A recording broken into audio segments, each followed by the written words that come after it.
broads in Atlanta. Switch to the lean, the family. Credit cards in the scammers. Hitting the licks in the family. So வாயிலோ வணக்கம் தமிழ் மக்களே, இது Tamil trading channel நீங்கள் subscribe பண்ண பார்த்தீங்கன்னா subscribe பண்ணுறேங்க, மறக்காம பக்கத்தில் இருக்க பெல்லைக்கும் கிளிக் பண்ணிட்டுருங்க. ஸோ இன்றைக்கி நம்ம பார்க்க போகிற வண்டி என்னென்னு பார்த்தீங்கன்னா, இன்றைக்கி நம்ம Dominar 250 பார்க்க போகிறோம். ஸோ இன்றைக்கி இந்த ரிவ்யூ வந்து கொஞ்சம் லேட்டாக இருந்தாலும் என்னால் முடிஞ்ச நிறைய எக்ஸ்பீரியன்ஸ் நான் இது பண்ணுறேன். ஏன்னா இந்த வண்டி நான் ஒரு 50 கிலோமீட்டர்ஸ் நான் ஓடிருக்கேன். ஸோ நான் எக்ஸ்பீரியன்ஸ் பண்ண எல்லா விஷயத்தையும் உங்கள்கிட்ட சொல்ல போகிறேன். ஸோ ஸ்டார்டிங் வித் இந்த லுக்கை பார்த்தாலே 2018 ஒரு ரெட் கலர் Dominar வந்துச்சு 400. ஸோ அதே மாதிரி கொடுத்துருக்காங்க. ஐ மீன் இது வந்து பார்த்திங்கன்னா ரொம்ப ஃப்ளாஷியாக இருக்குது. இதிலே ரெட் கலர் வருது, பிளாக் கலரும் வருது. But I like red colour. So பார்த்திங்கன்னா மற்றபடி லுக்ஸ் வைஸ் எல்லாமே பார்த்திங்கன்னா 400லேருந்து டிரைவ் பண்ணது தான். Some parts are drive from என்னது Dominar 2019. சில பார்ட்ஸ் வந்து 2018லேருந்து எடுத்திருக்காங்க. பார்த்திங்கன்னா இந்த exhaust dual barrel exhaust, upside down forks, இந்த மிரரு, சைட் ஸ்டாண்டு பார்த்திங்கன்னா எல்லாமே இதுலேருந்து எடுத்திருக்காங்க 2019 Dominar. இதுவே நீங்கள் வந்து டிஸ்பிளே கன்சோலு, பாடி டிசைனு எல்லாமே பார்த்திங்கன்னா இதோ பாருங்கள், டிஸ்பிளே இது அப்புறம் பாடி டிசைன்லாம் பார்த்திங்கன்னா உங்களுக்கு பழைய Dominar 400 மாதிரியே இருக்கும். ஸோ அதெல்லாம் விட்டுடலாம். ஸோ இந்த இதில் காமனான திங்ஸ் என்னென்னு பார்த்தீங்கன்னா, இண்டிகேட்டர்ஸு இது எல்லாமே ஐடென்டிக்கல், ஆனால் சேம் தான். ஸோ என்ன டிஃப்ரெண்ட்டாக இருக்கோ அதை நான் பேசுகிறேன். ஸோ இந்த வண்டிக்கு 130/70 டயர் கொடுத்துருக்காங்க ஹீரோ கிரிப்லேருந்து. அண்டு பார்த்திங்கன்னா டிஸ்க்கு வந்து ஆஸ்யூஷுவல் என்எஸில் வர மாதிரி தான். அண்ட் இது வந்து பெடல் டிஸ்க் இல்லை, நார்மல் டிஸ்க்கு தான். அண்ட் இதுக்கு பார்த்திங்கன்னா டியூவல் சேனல் லேபிள்ஸ் கொடுத்துருக்காங்க. அண்ட் இந்த லைட்டு பார்த்திங்கன்னா புது Dominarலேருந்து எடுத்திருக்காங்க. இது நல்லா இருக்குது. அண்ட் BS6ல் பார்த்திங்கன்னா இந்த மாதிரி லைட்ஸ் எல்லாம் கொடுத்துருக்காங்க, ரிஃப்ளெக்டர்ஸு. அண்டு பார்த்திங்கன்னா நடுவில் இருக்க இந்த கேனும் இல்லை, அதை ரிமூவ் பண்ணிட்டாங்க. அண்ட் இது வந்து டேரக்ட் பைப் லைன் தான். இதோட எக்ஸாஸ்ட் நோட் க்ரேஸியாக இருக்குது. இருங்க உங்களுக்கு காமிக்கிறேன்.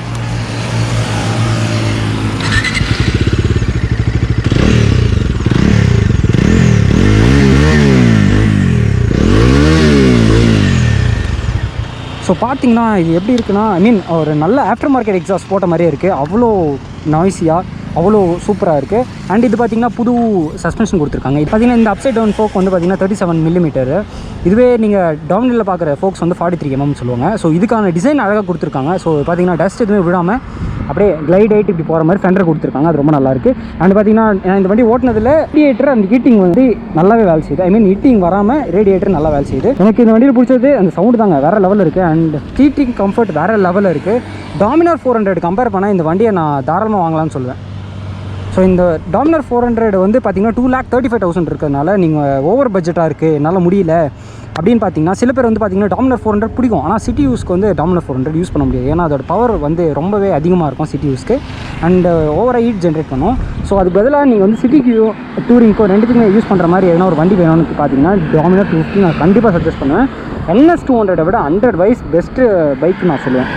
ஏன்னு பார்த்தீங்கன்னா NS 200ல கொஞ்சம் சீட்டிங் எப்படி சொல்கிறது, சீட்டிங் ஹேண்ட்லிங் கொஞ்சம் டிஃப்ரெண்ட்டாக இருக்கும்.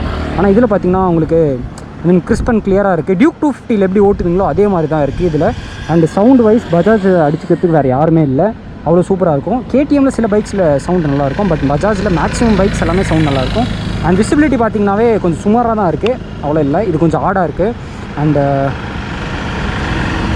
RPM லைட்டு கொடுத்துருக்காங்க. அண்ட் இதெல்லாமே பார்த்திங்கன்னா சேம் 2018 Dominar தான். இங்கே தான் எல்லாமே அந்த பேட்டரி இதெல்லாமே லோகோஸ்லாம் கொடுத்துருப்பாங்க.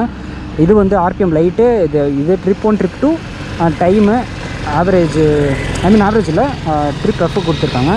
மற்றபடி பார்த்திங்கன்னா உங்களுக்கு எல்லாமே இலுமினேஷன் லைட்ஸ் கொடுத்துருக்காங்க. இது வந்து சேம் Dominarல வர மாதிரி லைட் ஆன் பண்ணிக்கலாம், ஆஃப் பண்ணிக்கலாம். ஐ மீன் DRL to ஹெட்லைட் ஆன் பண்ணிக்கலாம். ஸோ இந்த வண்டி 27 ஹார்ஸ் பவர் ஜென்ரேட் பண்ணுது. அண்ட் 23 Nm டார்க் இருக்கிறதுனால உங்களுக்கு பார்த்திங்கன்னா உங்களுக்கு 3 to 6,000 வரைக்கும் அந்த பவர் ரேஞ்ச் பட்டுன்னு வர மாட்டேங்குது. அது தாண்டிட்டு அப்புறம் பார்த்திங்கன்னா வண்டி என்ன இழுத்துட்டு போகுது. அந்த ஹை ரேஞ்சில் போகும்போது உங்களுக்கு சவுண்டு வேறு இன்னும் க்ரேஸியாக இருக்கிறதுனால என்ன சொல்கிறது, ஒரு டாப் சூப்பரான பைக்குன்னு நான் சொல்லுவேன். பஜாஜில் அப்புறம் ஐ மீன் நல்ல ஒரு லான்ச் பண்ண பைக்குன்னு நான் சொல்லுவேன். இது வந்து டூரிங்க்கு யூஸ் பண்ணலாம். டூரிங்க்கு யூஸ் பண்ணலாமான்னு கேட்குறவங்களுக்கு நான் கண்டிப்பாக சொல்லுவேன், இது டூரிங்க்கு யூஸ் பண்ணலாம். சேம் அந்த பஞ்சு கார்டு ஸ்லாட்ஸ்லாம் கொடுத்துருக்காங்க. இது ரொம்பவே நல்லா, இது கூலிங் நல்லாவே இருக்குது நான் சொல்லிட்டேன் ஆல்ரெடி. அண்ட் இது வந்து 250cc உங்களுக்கு ஸ்லிப்பர் கிளச்சும் கொடுத்துருக்காங்க. ஸ்லிப்பர் கிளச் கொடுத்துருக்காங்க, டியூவல் சேனல் ABS. இது ஒரு நல்ல ஃபீச்சர் நான் சொல்லுவேன். ஐ மீன் டூரிங்கான பெஸ்ட் வண்டின்னு சொல்லலாம். ப்ளஸ் என்ன சொல்கிறது, இந்த வண்டியில் நெகட்டிவ்னு அதிகமாகவே இல்லைங்க. ஒரே ஒரு நெகட்டிவ் என்னென்னா பார்த்திங்கன்னா டயர் தான் சொல்லுவேன். ஏன்னா டயர் ரொம்ப ஸ்கின்னியாக கொடுத்துருக்காங்க. சேம் அப்படியே அந்த ஆர்எஸ்லேருந்து எடுத்து போட்ட மாதிரி இருந்துச்சு. ஸோ அதுதான் எனக்கு ஒரு நெகட்டிவ். மற்றபடி பார்த்திங்கன்னா வேறு லெவலில் இருக்குது. கிளட்ச் வந்து ரொம்பவே ஸ்மூத்தாக இருக்குது. கிளட்ச் வந்து ரொம்ப சாஃப்ட்டாக இருக்குது. ஈவன் ஆக்சிலேட்டர் ரொம்ப ரொம்ப ரொம்ப ரொம்ப சாஃப்ட்டாக இருக்குது. பிரேக்கிங் பார்த்திங்கன்னா வேறு லெவலில் இருக்குது. லாக் ஆகலை, ஏன்னா இது டியூவல் சேனல் ஏபிஎஸ்ன்றதுனால. பட் பிரேக்கிங் பைட் வந்து பார்த்திங்கன்னா நல்லாயிருக்கு. எமா கம்பேர் பண்ணையில் இது வந்து கொஞ்சம் சாஃப்ட்டாக இருக்குது. வந்து பை பிரேக் கொடுத்துருக்காங்க. பை பிரேக் கேலிப்பர் கொடுத்துருக்காங்க. அண்ட் இட் ஹாஸ் என்ன சொல்கிறது 300 mm டிஸ்க். எம்என்டியில் பார்த்தீங்கன்னா 280 இருக்கும், இதில் 300 இருக்கும். ஸோ உங்களுக்கு டிஃப்ரென்ஸ் நல்லாவே தெரியும். பார்த்தீங்கன்னா உங்களுக்கு தெரியும். ஸோ இது பார்த்தீங்கன்னா டேங்க் பேட் வேறு கொடுத்துருக்காங்க, ரொம்ப நல்லாயிருக்கு. இந்த வண்டி டேங்க் கெப்பாசிட்டி பார்த்தீங்கன்னா உங்களுக்கு 13 லிட்டர் கொடுத்துருக்காங்க. எனக்கு ஃபீல் பண்ணுறது வந்து இது ரொம்ப சாஃப்ட்டாக இருக்குதுன்னு தோணுது. ஸோ இந்த வண்டிக்கு பார்த்தீங்கன்னா டைமண்ட் கட் ஃப்ரேம் தந்துருக்கிறதுனால பார்த்தீங்கன்னா எல்லா பஜாஜில் வர மாதிரி, சேம் டாமினரில் வர மாதிரி சேம் ஃப்ரேம் கொடுத்துருக்காங்க. அண்ட் இன்ஜின் பார்க்க தான் ரொம்ப அழகாக இருக்குது. இன்ஜின் பார்க்க ரொம்ப ரொம்ப ரொம்ப அழகாக இருக்குது. நல்ல ஹெட் பிளாக் கொடுத்துருக்காங்க, அப்படியே கேடிஎம்மில் வர மாதிரி அதே மாதிரி ஹெட் பிளாக் கொடுத்துருக்காங்க. இந்த இன்ஜின் வந்து பார்த்திங்கன்னா சேம் டியூக் 250 தான் டிரைவ் பண்ணியிருக்கிறதுனால உங்களுக்கு சேம் லுக்ஸ் தான் இருக்கும். பட் கிளச் ஃபீல்டு, ஆக்சிலேட்டர், அந்த த்ராட்டில் ஃபீல்டு வந்து பார்த்திங்கன்னா ரொம்பவே ஸ்மூத்தாக இருக்குது. ரொம்ப பெஸ்ட்டுன்னு சொல்லுவேன். Cooling wise best. அண்ட் இதுக்கு வந்து பார்த்திங்கன்னா இங்கே வந்து புதுசாக ஒரு ஃபில்டர் கொடுத்துருக்காங்க. அதுதான் BS6 வர ஃபில்டர். ஸோ இந்த வண்டியில் பார்த்திங்கன்னா நெகட்டிவ்ஸ்னு ஒன்று தான் இருக்குது எனக்கு தெரிஞ்ச வரைக்கும். அது வந்து பார்த்திங்கன்னா டயர் தான். பார்த்திங்கன்னா 130 கொடுத்துருக்காங்க, 100 கொடுத்துருக்காங்க. எனக்கு ஃப்ரண்ட் டயர் கூட அவ்வளோ மேட்டர் தெரில எனக்கு. ஆனால் பின்னாடி டயர் தான் ரொம்ப இதுவாக இருக்குது, ஸ்கின்னியாக இருக்குது. பாருங்களேன், இது பார்த்தாலே உங்களுக்கு தெரியும். என் R15 பார்த்திங்கன்னா அவ்வளோ பெருசாக இருக்குது. அது வந்து ரேடியல் டயர், இது வந்து நான் ரேடியல் 130, அது ரேடியல் 140. பார்த்திங்கன்னா ரொம்ப திக்னஸாக இருக்குது. இது வந்து பார்த்திங்கன்னா ரொம்ப ஸ்கின்னியாக இருக்குது. ஸோ பார்த்திங்கன்னா இந்த வண்டியோட மைலேஜ் பார்த்திங்கன்னா உங்களுக்கு ஒரு மேக்ஸிமம் ஒரு 40 கூட கிடைக்கலாம். ஆனால் பார்த்திங்கன்னா நான் பார்த்த வீடியோவில் பார்த்திங்கன்னா 38 கொடுத்துருக்கு இந்த வண்டி. அண்டு நீங்கள் அடித்து ஓட்டினா ரொம்ப ரேஷாக ஓட்டினீங்க அப்படின்னா, பிரேக்கிங்கில் வந்து நீங்கள் வந்து ரொம்பவே ரேஷாக ஓட்டி அது பண்ணிங்கன்னா உங்களுக்கு ஒரு மைலேஜ் ரொம்பவே ட்ராப் ஆக ஆரம்பிச்சிடும். அண்டு மினிமம் மைலேஜ் பார்த்திங்கன்னா உங்களுக்கு 28 கிடைக்கும். மேக்ஸிமம் மைலேஜ் 38+, ஒரு 40 கிட்டே கிடைக்கும். அதுக்கு அதிகமாக எதிர்பார்க்க முடியாது. கம்ப்ரஷன் இன்ஜின்றதுனால நீங்கள் வந்து அதிகமாக எதிர்பார்க்க முடியாது. ஸோ நெகட்டிவ்ன்றது அதனால தான். பாசிட்டிவ்னு பார்த்திங்கன்னா எனக்கு ரைடிங் பொசிஷன் பிடிச்சிருக்கு. எனக்கு NS கம்பேர் பண்ணதில் இந்த பார் டைப் ஹேண்டில் பார் எனக்கு ரொம்ப பிடிச்சிருக்கு. அண்டு பார்த்திங்கன்னா இது வந்து ரேஸ் பண்ணி வச்சுருக்காங்க. ஸோ இன்னும் கொஞ்சம் கம்ஃபர்டபுளாக இருக்குது. ஓவர் ரேஸ் பண்ணால் கை வலிக்கும், ஆனால் இது வந்து கரெக்டாக வச்சுருக்காங்க. வேணும்னா இன்னும் கொஞ்சம் இன்க்ரீஸ் பண்ணிக்கலாம். அண்ட் இது வந்து நீங்கள் வந்து கொஞ்சம் ஆக்சரிஸ் ஆட் பண்ணால் இது வந்து டூரிங் செட்டப்பாக மாற்றிக்கலாம். அண்ட் இது வந்து ஒரு நல்ல பைக்குன்னு சொல்லுவேன். சிட்டிக்கும் டூரிங்க்கும் வேறு லெவல் பைக்கு. நீங்கள் கண்டிப்பாக வாங்கலாம், நான் அஷூரன்ஸ் கொடுப்பேன். நீங்கள் இதுக்கு மேலே உங்களுக்கு வாங்குகிற ஐடியா இருந்துச்சுன்னா கண்டிப்பாக வாங்குங்க. இதுவே நீங்கள் புக் பண்ணணும்னு யோசிச்சிங்கன்னா கன்ஃபார்ம் புக் பண்ணிடுங்க. நல்ல வண்டின்னு நான் சொல்லுவேன். அண்ட் பார்த்திங்கன்னா பஜாஜில் நல்ல வண்டி லான்ச் பண்ணியிருக்காங்க கடைசியாக.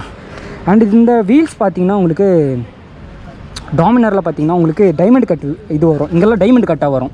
ஆனால் இதில் பார்த்திங்கன்னா உங்களுக்கு வந்து இது கொடுத்துருக்காங்க, நார்மல் அலாய் வீல் தான். அதில் பார்த்திங்கன்னா டைமண்ட் கட் அலாய் வீல், இதில் நார்மல் அலாய் வீல். அதுதான் காஸ்ட் கட்டு. மற்றபடி பார்த்திங்கன்னா எல்லாமே சேம் தான், டாமினர்லேருந்து பிரேக்கிங்லேருந்து எல்லாமே.